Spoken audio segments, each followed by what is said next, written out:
With thousands of homes destroyed, victims are lining up for rentals, and that competition has scammers trying to cash in. On your side's Kristine Lazar joins us now to explain. Good morning. Good morning. Yeah, there's so much that they're up against. First of all, they're victims. They've lost their homes, right? So they're already desperate. And then you see price gouging, and then you have the scammers come out, which we always see whenever people are desperate, whenever they're moving really quickly, the scammers see an opportunity. Well, displaced fire victims tell me there are often dozens of people competing for the same rental property, making many of them desperate for a place to stay, and that desperation has caught the attention of scammers. Trying to find a place is challenging, to say the least. One fire victim told me it's like the Hunger Games of housing. We saw more than a dozen show up to a 15-minute-long open house at this condo in West Hollywood. How many rentals have you looked at? Oh, at least 25. And still nothing yet? Across the city. And some you don't get, some the pricing change. Price gouging has been a big problem. This Google spreadsheet tracking more than 1,200 rental prices across the county shows increases upwards of 100%. I think pricing is the big problem we're seeing. We saw somewhere place yesterday, it was 11 grand. They go, now it's 13 because we furnished it. We're like, ugh. And scammers are taking advantage of those desperate to find a place to live. This scam has been going on for a while, but it's going to get more and more rampant, especially because of the fires, and it's been brought to everybody's attention that there's a shortage of rentals. Realtor Erin Williamson sold a home in Long Beach back in November, but started getting inundated with calls last week from people looking to rent it. This property is not for lease. It was never for lease. And whoever you're talking to is not the owner of this property. Scammers had listed the off-market home for rent for well under market value, hoping to entice those eager for temporary housing.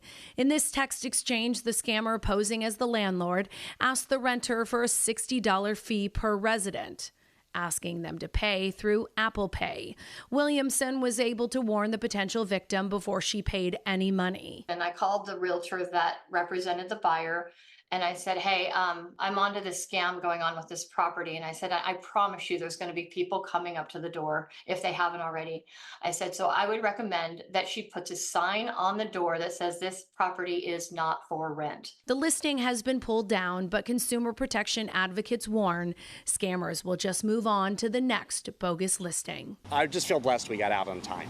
So that sort of keeps the strength going. It is getting a little tiring with this process, but this too will pass. To avoid becoming a victim, experts say never exchange money without meeting the potential landlord in person. Have a licensed realtor cross-reference the property to see who actually owns it and if it is really for rent. And try to pay with a check versus an online payment app or money order, as those are almost impossible to recover money from.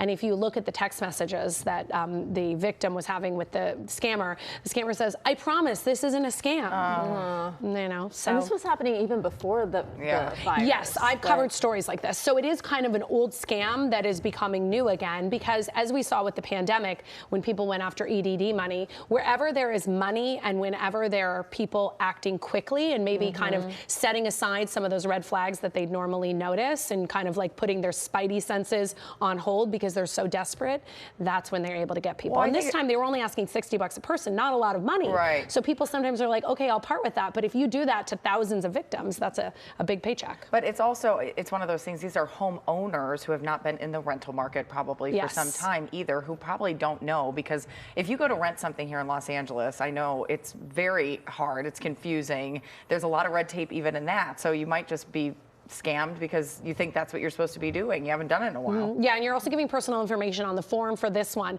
They actually asked for social security number. So even if they don't get money from you, they might be able to, you know, steal your identity, and that's very valuable as well. Oh yeah, Kristine, thank you. KCAL has partnered with the Red Cross to help fire victims. If you're able to donate, please go to redcross.org/KCAL or scan the QR code on your screen.